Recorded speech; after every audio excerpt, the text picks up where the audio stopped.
10월 첫째 날 브리핑 해보도록 하겠습니다. 대구 미분양 1만 돌파. 공식적으로 1만 돌파는 아니에요. 대구 시청 자료는 8,000건 조금 넘어섰어요. 조금 이따 차트로도 보내드릴게요. 네, 심쌤님, 김수진님 반갑습니다. 어서오세요. 조정 대상 지역 해제 이후의 수성구, 크다란 거래량의 변화가 안 보이더라. 오히려 지난번에는 대구의 규제를 해제하고 나니까 거래가 한 20% 정도 늘어나는 효과가 있었는데, 야, 그거밖에 거래량이 안 늘어나? 이런 느낌이 있었잖아요. 수성구는 그마저 규제 해제에도 효과가 없네 라는 게 증명된 이후에 수성구 거래량 큰 변화가 보이지 않습니다. 용산 롯데캐슬, 월배역 포스코드샵, 월성 슈퍼레이 시아폴리스, 자 같이 3억대로 가격이 이렇게 묶인다는 거, 요 부분 보여드리기 위해서 요거 가지고 왔어요. 뭔가 키 맞추기는 이뤄지는 듯 합니다. 이편한 세상 대신 25평형 3.75억, 이게 거의 6억까지 갔던 물건이죠. 5억대 후반 한 5.9억대까지 갔던 물건이 거의 고점 대비로 40% 가까이 폭락하는 현상. 이 주변에 뭐가 대단하다고, 2호선이 뭐가 대단하다고, 달구벌대로가 뭐가 대단하다고 문득 그런 생각이 듭니다. 호재라고 엄청 부추길 때는 대단한 것처럼 생각되었는데, 따지고 보니까 야, 내 지하철 몇 번 타나? 그 앞에 있는 백화점 몇 번 가나? 이런 생각이 문득 스쳐 지나갑니다. 자, 미분양 공식 집계된 것은 8,300건이에요. 8,300건. 그러면 왜 제목을 만건이라고 약간 어그로성으로 달았느냐. 누군가가 이렇게 정리를 해놓은 게 있어요. 요건 제가 정리했던 부분인데요. 예상치, 분양, 정상적으로 분양이 진행이 되었다면, 요 파란색 선이에요. 50% 선으로 분양이 되었다면 8,900건인데, 그것보다도 더 낮은 수치잖아, 지금 8월 달에. 뭔가 이상한데? 분양이 사실 좀 많이 미뤄진 경향도 있어요. 사실 이것보다 훨씬 더 올라가야 됩니다. 이 초록색 선 11,000건, 8월 달에 11,000건으로 예상을 잡아봤었는데요. 근데 30%나 분양 계약률이 되었나요? 계약률 30% 어림도 없죠. 이것보다 더 많아야 됨에도 불구하고 분양이 자꾸 늦춰지더라. 자, 그러면 왜 만건으로 제목을 달았냐? 정당 계약 완료했으나 통계에 아직 포함되지 않은 현장들이 이렇게나 많습니다. 여기에 미분양된 것들 많이 있거든요. 이 숫자까지 합쳐지면 지금 현재 보는 8,300건이 아니고 10,000건도 훌쩍 뛰어넘는 미분양 물량이 있는 겁니다. 우리 통계 수치 요거 8월 말 기준 자료잖아요. 9월 말이 되면 8월 말 전, 한 달 전 자료, 집계된 자료를 볼 수 있는데, 아직 멀었더라. 이게 아직 한참 많이 남았다, 미분양이. 그러면 10,000건을 넘어갔는 게 언제냐라고 찾아보면 2007년도 요선이에요. 지금 2007년도에 10,000건을 넘어가기 시작해서 2008년도 많을 때는 20,000건이 넘어가는 물량, 2009년도도 20,000건 이상의 물량이, 미분양 물량이 있었습니다. 그럼 이게 언제 해소되었느냐? 언제 해소되기 시작했느냐 보면은 2011년 10,000건이 무너져 내리면서, 2011년 말에 10,000건이 무너져 내리면서 2012년 본격적으로 미분양이 해소되더라. 거의 10,000건의 물량이 3,000건, 3,000건 수준으로, 물량 수준으로 떨어지는데 걸리는 기간이 거의 1년 가까이 걸리더라. 1년이면 지금의 미분양 물량도 해소될 수 있다. 다음 시장 분위기가 전반적으로 나아지는 상황이 되어야만 될 텐데, 지금은 오히려 미분양 물량이 2007년처럼 지금 언제든지 올 가을장에 물량이 폭발할 수 있잖아요. 오히려 지금 요때랑 더 닮았다. 2007년.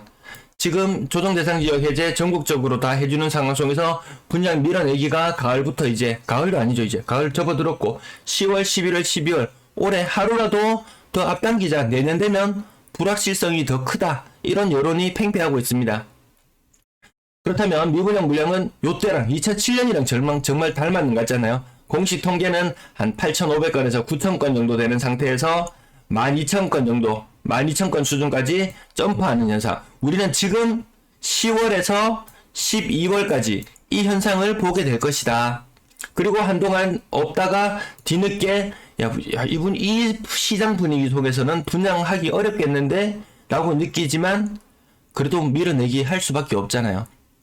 착공 신고된 물량, 그 다음에 건설 계획된 물량 간에 좀 차이가 있거든요. 그것들 결국 아무리 시장 분위기가 좋지 않더라도 2023년에 또 분양을 시작할 거예요. 그러면 과거에 2008년처럼 또다시 한번 미분양 물량이 증가하는 현상 또다시 일어날 수 있겠구나. 아, 역사는 반복될 수 있겠구나. 그럼 이걸 언제로 거슬러 올라가냐? 2007년, 2008년 이때로 거슬러 올라가고 있잖아요. 그러면 14라는 숫자와 우리는 또 마주하게 됩니다. 지금 2022년 14라는 숫자 뉴스에서 자주 언급된다고 지난주 브리핑 때 말씀드렸잖아요. 모든 상황들이 과거 2008년, 9년 그때 미국이 위기가 왔을 때 주택 관련 위기가 왔을 때 그때와 지금의 우리가 많이 닮아 있구나. 이런 부분을 느끼게 만듭니다. 자, 주간 실거래 지수 다시 한번 보여드린데요. 대구 마이너스 0.26, 서울도 마이너스 0.2에 가까운 이 수도권도 요 평균 서울이랑 인천, 경기 평균 내보면은 거의 마이너스 0.25%, 대구와 수도권이 지금 하락률을 같이 하고 있다. 요 정도 느낌으로 봐주시면 될 것 같고요. 전세가 특히나 많이 빠지는데 전세가 억 단위로 빠진다고 제가 매번 위기라고 말씀을 드렸는데요. 나중에 저 뒤에 한참 뒤에 브리핑 하다 보면 나올 텐데 억 단위로 빠져서 문제가 아니고 덜 빠져서 문제다. 덜 빠져서 한참 빠질 길이 아직까지 한참 많이 남았구나. 이런 느낌도 아마 가지시게 될 것 같습니다. 매수 심리는 조금 더 얼어붙었어요. 10 아래로 내려왔습니다. 9.3 매도세가 다시 강해지고 있는 모습이고요. 요거는 제가 브리핑하면서 간단하게 정리했는 내용들 말씀드리는데 나라에서 뭔가를 하려고 하니까 오히려 시장에서는 다 역효과가 나더라. 최근에 한 가지 추가한 것 예대 금리차 낮춰 하고 시장에 신호를 보냈어요. 정부에서 시장에 신호를 보냈습니다. 그러니까 웬걸 신규 예금액은 죄송합니다. 여기 잘못됐네요. 신규 대출액은 사실 조금 늘어나잖아요. 아파트 아무 대출이 늘지 않는 상태에서도 아파트 공급만 이루어져도 주택담보대출 50조 규모로 늘어납니다. 왜? 전체 분양하는 물량의 절반 그 중에 또 절반의 대출 약 신축 입주 물량의 4분의 1이 은행 돈이 들어가는 상황이다. 그 돈이 50조 원 아무것도 안 해도 50조 늘어나는 그런 상황이잖아요. 근데 50조 늘어날래? 아니면 기존 대출 규모 기존 대출 얼마인가요? 가계대출 이거 통계 잡기도 어렵죠. 공식적인 가계부채 통계는 뭐 1800조를 넘어섰다 이야기하는데 여기에 플러스 다연업자 대출 플러스 알파 되는 것들이 알파 베타 뭐 많아요. 굉장히 많아요. 이런 것들 다 합치면은 잡아놓은 물고기 금리 올리기만 하면 되거든요. 그래서 은행은 오히려 예금 금리를 막 올려줘요. 예대율 격차를 줄이기 위해서 예금 금리를 막 올려줍니다. 그래서 전체적으로 봤을 때는 예대율 격차가 좀 줄어들었네. 하지만 기존 대출자, 이 엄청나게 많은 기존 대출자의 대출 이자 부담이 굉장히 커진다. 매도 물량, 임대 물량 보시겠습니다. 자, 매도 물량 오늘 소폭 증가해서 35,000건. 내일 모레 글피 또 감소하는 날들이 휴일이 많잖아요. 어쨌든 물량은 계속 늘어나고 있다. 전세 물량 9,880건. 와, 다음 주 되면 정말 10,000건 돌파할 듯 합니다. 다음 주말이 되면 전세 물량 10,000건 돌파할 듯 합니다. 제 추정치와 격차가 거의 2,000건 가까이 나는 상황이었는데 이 격차가 조금 줄어들어서 지금은 한 1,700건대, 1,800건대 그 정도 차이 나는 수준으로 보여지네요. 월세 물량은 계속해서 증가 5,800건 이상이고요. 전체 임대 물량도 15,700건 계속 최고치를 계속해서 갱신해 나가고 있습니다. 15,700건 감이 없으신 분이라면 과거에 요때 언젠가요? 3,000건 수준 이 대구의 이 임대 시장에 대혼란이 왔을 때는 전세 물량이 임대 물량이 3,000건 수준밖에 안 되었던 것이 지금은 5배나 늘어났어요. 5배나. 임대인과 임차인의 지위가 좀 바뀌는 듯한 그런 모습입니다. 임차인 구하려면은 임대인이 줄을 서서 공인중개사에 매물을 내놓고 기다리는 것이 지금의 현실. 요때 대구의 매물이 3,000건이 되었을 때는 정말 임대인이 임차인 줄 세우잖아요. 임차인 줄 세웁니다. 임차 이렇게 많은 수많은 임차인들 중에서 사람 골라봐도 되겠다. 이런 느낌이었다가 불과 2년 만에 상황이 많이도 바뀌었습니다. 2년도 아니네요. 1년 만에 2년 만에 많이 바뀌었네요. 자, 분양권 매도 물량 지난주 대비 130건 정도, 대략 130건 정도 감소하는 모습 보였습니다. 그러면 분양권 매물이 왜 이렇게 많이 감소를 했냐? 거래가 좀 이뤄졌으니까 지난 한 주 동안 일평균 거래 건수가 분양권 한 10건씩 거래되었어요. 한 60건에서 70건 가까이 분양권 거래가 되었어요. 아, 그래서 매도 물량이 줄었나라고 생각하실 수도 있겠지만 아니더라. 따지고 보니까 감삼동 지역 159에서 95로 줄었다. 이게 왜 이렇게 많이 줄어들었지? 분양권에서 일반 매물로 전환되는 효과가 있었고요. 그리고 태평로 지역. 태평로 지역 태평로 지역 맞나요? 여기 표가 살짝 뭔가 꼬였나? 아니네요. 태평로가 아니고 제가 빨간색으로 표시한다고 했는데 살짝 잘못된 부분이 있었네요. 화원읍 155에서 46으로 100개 정도 감소하는 일이 있었더라. 그리고 대봉동이 빨리 눈에 안 들어오나요? 네네, 중구 대봉동 47에서 0으로 바뀌었더라. 입주하는 곳들이 세 군데 있었구나. 요렇게 감소했는 물량이 합이 한 200개 정도 됩니다. 근데 이번 주에 매물 개수는 125개 감소했거든요. 따지고 보면 매물 개수는 80개 증가한 거나 다름없다. 요 입주한 곳 세 군데를 제외하고 분양권 매물 요 차트로만 보면은 줄어들었네 라고 생각하지만 사실상 분양권 매물은 80개 정도 증가한 것이 맞다. 나중에 분양권 매물도 전매 해제 안 됐잖아. 조정대상지역이 해제되어도 전매 해제하고는 관계가 없잖아요. 근데 분양권 물량은 계속 나올 수 있다. 왜? 3년 청약하고 계약하고 3년이 지나고 나면 시장의 분양권 상태로 전환될 수가 있거든요.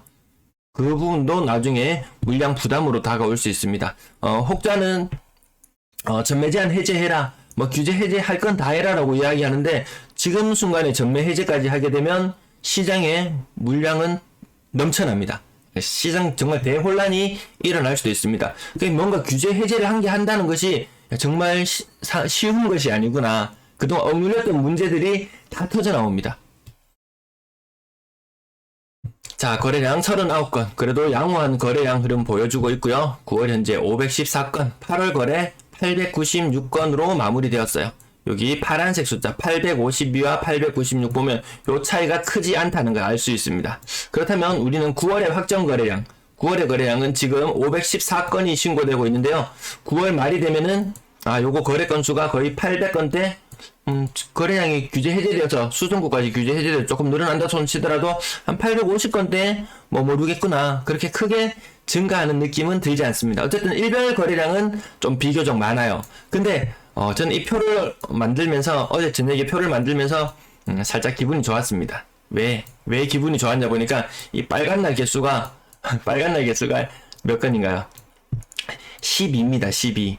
적을 때는 9일, 8일, 9일 이렇게 빨간 날이 되는 날수가 있는데 이 10월달 이 날씨도 좋고 이 좋은 분위기에 빨간 날이 12개나 되니까 그래도 밤늦게까지 이 데이터 작업을 하는 와중에도 마음은 좀 가벼웠다 이런 느낌이었어요.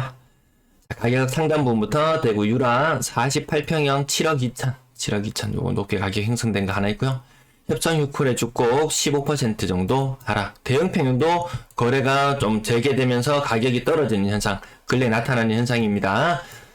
올 상반기까지만 해도 대형 평형 거래 공백이 있었기 때문에 신고가가 나타나는구나 이렇게 봤었는데 지금 가을로 4분기 이제 4분기 접어드네요. 3, 4분기 끝자락부터 시작해서 대형 평형 거래가 나타나면서 가격 떨어지는 현상들 우리는 눈으로 보고 있습니다. 4월 화성파크드림 요 수성구죠. 신매동 요 지역도 가격이 규제 해제되고 나서 가격 떨어진 채로 거래가 되더라. 6억까지 갔던 것이 5억 정도 수준, 거의 1억 가까이 15% 정도 하락하는 모습. 구암동 화성 그랜드파크 10% 정도 떨어지는 대형 평형인데 가격이 그래도 떨어지네. 낙폭이 조금 적네. 10% 15%네. 요런 느낌이 드는 것들 보면은 대형 평형이 조금 그런 느낌이 있었어요. 동대구 우방 IUCL 2년 만에 양도세 비과세로 물건을 정리할 때 되니까 가격이 그렇게 괜찮지는 않네 요런 느낌입니다. 한창 때는 최고 전세가 4억 5천까지 갔었다면은 이것의 매매 가격 호가는 6억을 훨씬 넘어갔을 거예요 아마.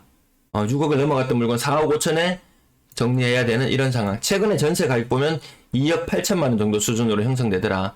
2억 8천 이거보다 한참 더 떨어질 염려는 있습니다. 가격은 5% 정도 하락한 모습이고요. 반월당, 효성, 해링턴 플레이스, 이 대구의 중심 부분 쪽에 위치한 아파트들도 크게 힘을 쓰지는 못하는 모습, 30% 정도 하락하는 모습. 남산 롯데캐슬 보류지 이후로 가격들이 중구 지역 갑자기 큰 타격을 받기 시작하죠. 그 전까지는 잘 몰랐어요. 지난주에 보여드렸다시피 이 중구권에 위치한 남선동이라든지 위치했던 곳들 국평의 가격이 9억 후반대까지 아주 소수의 거래긴 하지만 그런 것들이 거래가 이루어지면서 기대 심리가 굉장히 높았던데 순식간에 아마 호가는 호가 대비 매매가는 거의 반토막 났다고 느낄 정도의 심리적인 충격은 있을 것 같습니다. 대곡도 삼성레미안 대형 평형 대형 평형은 10% 정도 하락하는 현상들이 있구나. 삼성 한국형 아파트 49평형 요거는 10% 안 되고요. 한 8% 정도 하락하는 이런 모습. 네. 댓글 잠깐만 볼까요? 아까 못 봤던 부분. 네, 몬스터님, 네, 죄송합니다. 제가 오늘 아침에 8시쯤에 시작할 수도 했었는데 이것저것 자료를 좀 교차로 조금 검증해 볼 부분이 있어가지고 확인 좀 하느라고 조금 늦어졌습니다. 네, 수성백군님 반갑습니다. PHK님, 다음 달에 보고 경매 진행 예정입니다. 전세 나갈 가능성이 없네요. 네, PHK님, 지난번에 그 수성구 지역에 고가의 전세에 살고 계신다고 했는데 임대인이 보증금을 돌려주지 않는다 그렇게 말씀하셨던 걸로 기억나는데요. 경매가 막상 진행이 되더라도 좀 시간이 많이 걸리는 부분 그런 부분이 있죠. 네, 끝까지님 반갑습니다. 꿈나무님, 포비님 반갑습니다. 네, 다시 한번 가격 살펴볼게요. 상인용 모아 엘가 파큐뷰 84형 가격 30% 고점 대비 30% 정도 떨어지는 모습. 요도 역전세, 깡통전세 이런 현상. 청구 호반 맨션 대형 평형. 대형 평형도 버틴다. 대형 평형은 희소하다. 사실 대형 평형 많진 않잖아요.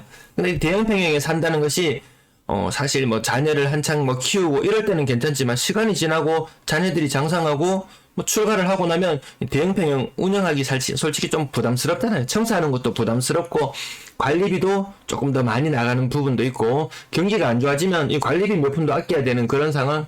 네, 그래서 대형 평형 가격도 하락하더라. 오히려 과거에 부동산 위기가 있었을 때는 대형 평형이 더 큰 하락을 했더라. 이것이 서울에서 있었던 일들이잖아요. 대구에 근래 들어서 다시 말씀드리지만 근래 들어서 대형 평형 거래가 속속 재개되면서 가격이 하락한 형태로 거래가 이루어지는 현상들 여러분들은 보고 계십니다. 네, 30% 정도 하락하는 모습. 근데 이것도 보면은 거래 신고 너 왜 이렇게 늦게 했니? 7월 8일자 거래 위에 7월 11일자 거래 이렇게 좀 거래 신고가 늦어지는 것들이 있어요.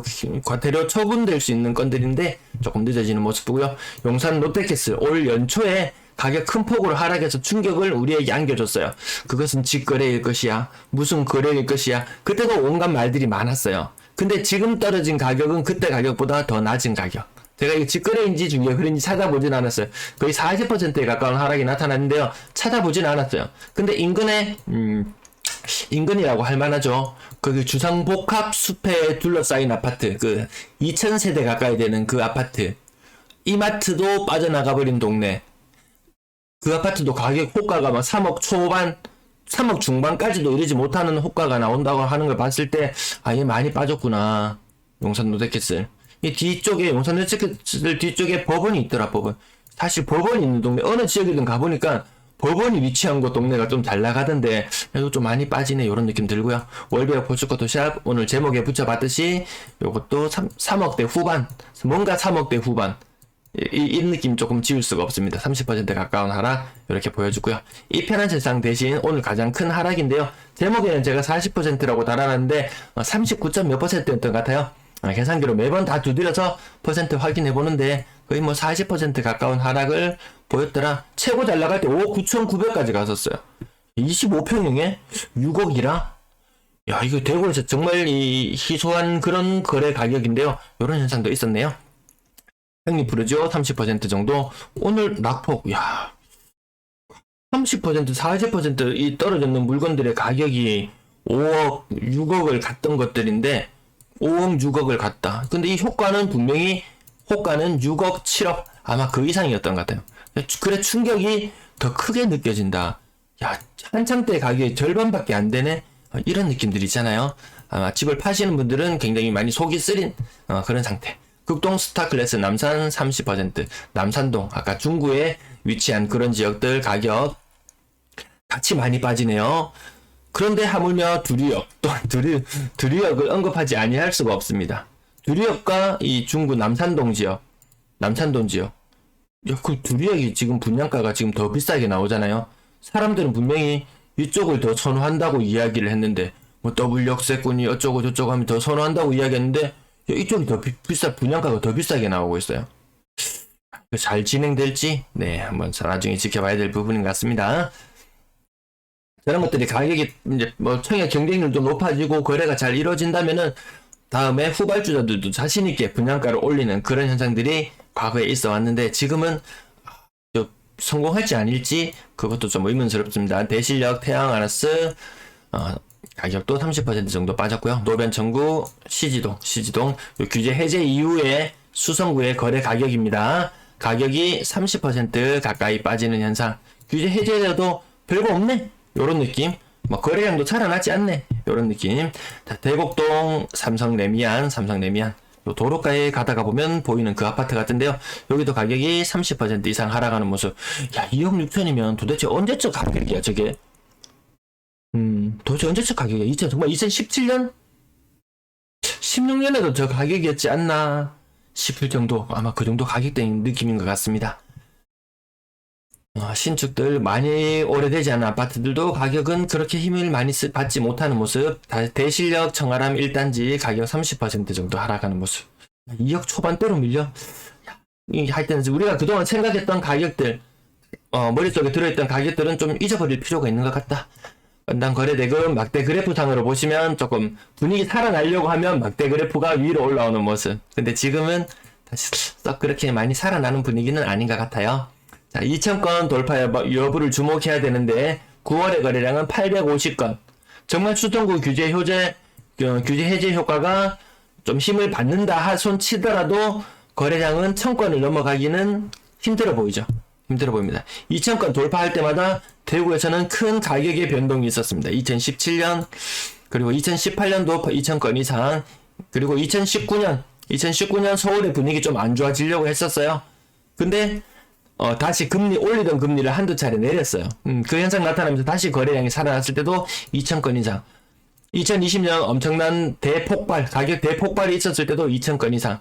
정말 이 거래량이 얼마나 중요한지 여러분들은 아실 거예요. 2021년 접어들면서 분위기는 굉장히 안 좋아졌었어요. 그럼에도 불구하고 2021년에도 높은 매매가에 거래가 이루어지더라. 그때도 신고가는 제법 나왔어요. 2021년 상반기까지도 1, 2, 3월 이맘때까지도 신고가 비율 거의 20% 가까이 나왔을 거예요. 그게 한 4월달, 5월달 접어들면서 신고가 비율이 20% 아래로 떨어진 것 같은데요. 생각보다 고려해야 될 건 많구나. 신고가가 얼마나 나타나는지, 거래량이 얼마나 되는지.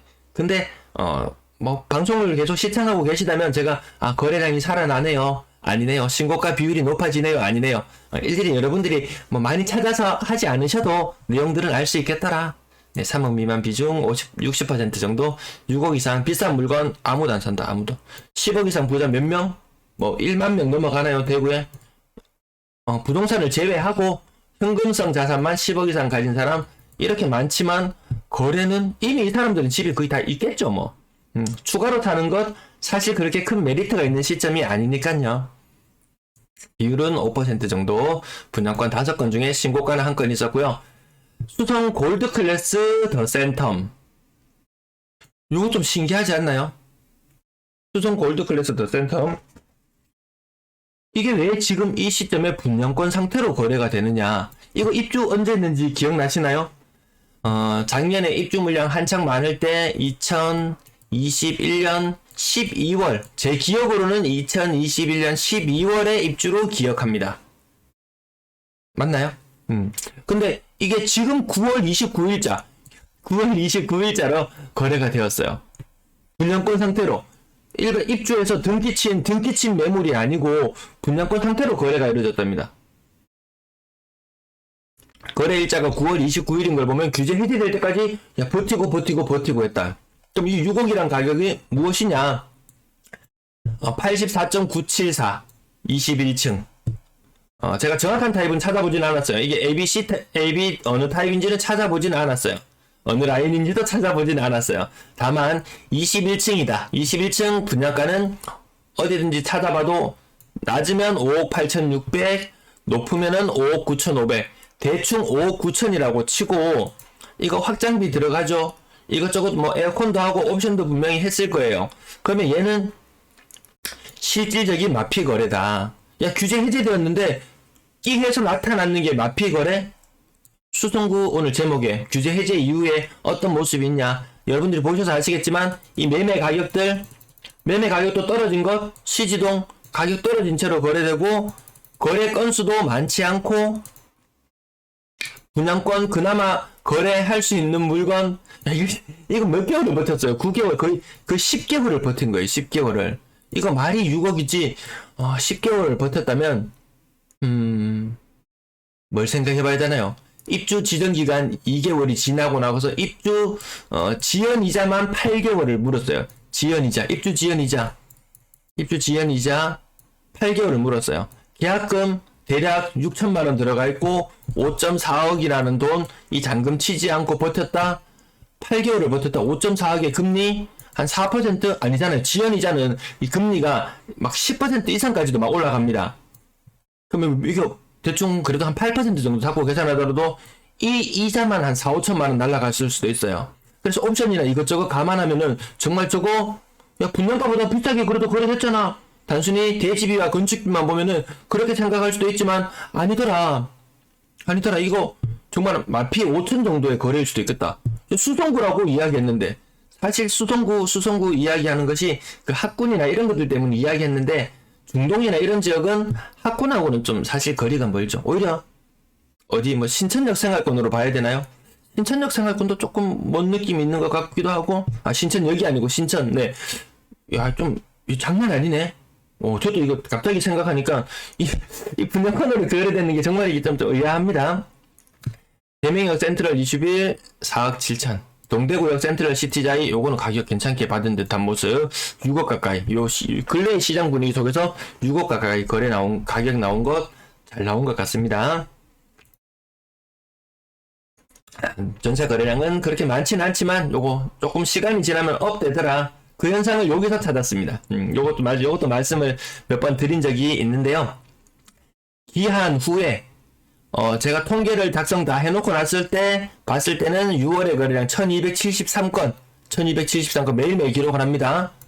근데 아이고 죄송합니다. 1273건이라고 말했는데 시간이 지나고 나니까 거래가 이렇게 늘어났어요. 1595건으로. 요 비율도 제가 확인합니다. 대략 한 25% 정도 거래량이 다시 나중에 기한 후에 추가로 신고되었습니다. 6월 거래량도 지금 현재 16%인데 요게 어느 정도 수준까지 올라가는지 그걸 살펴본다면은 지금 8월에 확정된 전세 거래량 1233건인데요. 얘도 분명히 나중에 뒤늦게 한 300건씩 신고될 수가 있어요. 그래서 전세 거래량 줄어드네 했지만 나중에 시간이 지나고 보면 요런 형태가 될 수 있죠. 다시 밑에 한번 그려볼까요? 줄어드네 했는데 나중에 시간이 지나고 뒤늦게 신고되는 건수들이 보정이 되면은 이렇게 거래량이 더 올라갈 수도 있다. 근데 현재로는 거래가 그렇게 많지는 않다는 느낌이 들긴 해요. 근데 아무튼 오늘은 거래량이 엄청 많았어요. 오늘 이거 지금 148건인데요 8월달 9월달 실제 거래량도 굉장히 많았어요. 평일에 하루에 이렇게 거래 많이 되는 거 없거든요. 주말 지나고 나서 한 이틀치 3일치가 거래가 되고 나면 거래가 늘어나는데 이것이 가을인가? 가을에 예년 평균으로 봤을 때도 9월에서 10월로 넘어갈 때 거래량이 좀 늘어나는 현상들이 있었잖아요. 지금 전세 거래량이 조금 많아지는 듯한 느낌은 듭니다. 높은 전세 가격 빼고 전세 가격 왜 이렇게 안 떨어지지? 지금 요렇게 한창 때 빌리브 스카이 얘는 신축은 좀 빼고요. 그래도 뭐 갱신이 되었거나 요런 건수들 보면 한창 때에 비해서 전세 가격이 제가 봤을 때는 반토막이 나야 된다고 생각하는데 반토막이 안 나고 버티고 있다. 그러면 지금 이렇게 비싸게 거래된 건들 나중에 금리가 올라갔다가 내년에 정점을 찍고 내려올지 내후년에 금리가 정점을 찍을지는 모르겠지만 어쨌든 올라갔다가 내려오는 그 기간 중에도 다시 한번 지금 높은 전세 가격 안전하게 받았다고 생각할 수도 있지만 그때 다시 위기를 맞이할 수도 있다는 부분 나중에 한번 언급드릴게요. 오늘 앞부분이 길어져서 억 단위로 차이 나는 건 그냥 동그라미만 치고 빠르게 확인하고 넘어가겠습니다. 힐스테이트 황금동 6억까지 갔던 것이 3억 6천. 제가 봤을 때 요 정도가 정상거래. 나머지 뭐 4억까지 갔던 것이 3억 6천의 세입자를 구했다. 지금은 안심할지 모르지만 2년 후에 위기가 올 수 있다는 요 부분들, 오히려 요것이 더 문제가 될 수 있다. 지금 차라리 시원하게 떨어져서 거래할 수 있으면 낫지만, 이게 뭐 여골세를 부담하면서 버틴다고 해서 2년이 지난다고 해서 하더라도 상황은 그렇게 호전되지는 않을 듯한 느낌이에요. 그 금리가 나중에 계산했는 부분 보여드릴 텐데, 금리 빠지는 부분, 또 금리가 높아지는 부분 크게 오랫동안 영향을 미칠 듯 합니다. 2억대. 이것도 좀 지나갈게요. 오늘 너무 길어지네요. 월세 비중이 높아지고 전세 비중은 조금 낮아지는 모습. 그리고 9월에 전세 가격, 지금 현재로는 2019년 전세 가격보다 더 낮은 상태까지 지금 차트가 한 개 무너져 내리고 있는데, 이게 2018년 전세 가격보다 높을지도 장담할 수 없습니다. 4년 전의 전세 가격보다도 더 낮아지는 상태로도 갈 수 있겠구나. 자, 이거 제가 차트 설명드리는 부분 있는데요. 여러분들이 새롭게 발견하시는 부분 저한테 채팅창을 통해서 말씀해 주셔도 좋고요. 아니면은 딴 거 묻고 싶은 것이 있으시면 그걸 남겨주셔도 같이 한번 살펴보면 좋을 것 같습니다. 제가 매번 살펴보지만 저도 놓치는 부분들이 늘 있으니까요. 자, 4억 이상 비중, 이게 희한하다. 10%는 계속 지켜낸다. 언제 무너지는지 지켜보고 있었는데요. 변함이 없습니다. 계속 지켜내고 있습니다. 월세 거래량도 오늘은 많이 신고되었어요. 오늘 평일 하루치 거래량 치고는 많이 신고되었습니다. 월세도 많이 거래되고 전세도 많이 거래되었지만 매매는 그렇게 많지 않더라. 자, 평균 월세 가격 꺾였고요. 월세 보증금 작년보다 낮은 상태. 임대 거래량 전체적으로 낮지만 조금 더 보정되면 올라갈 여지는 조금 남아있다. 이렇게 보시면 되겠습니다.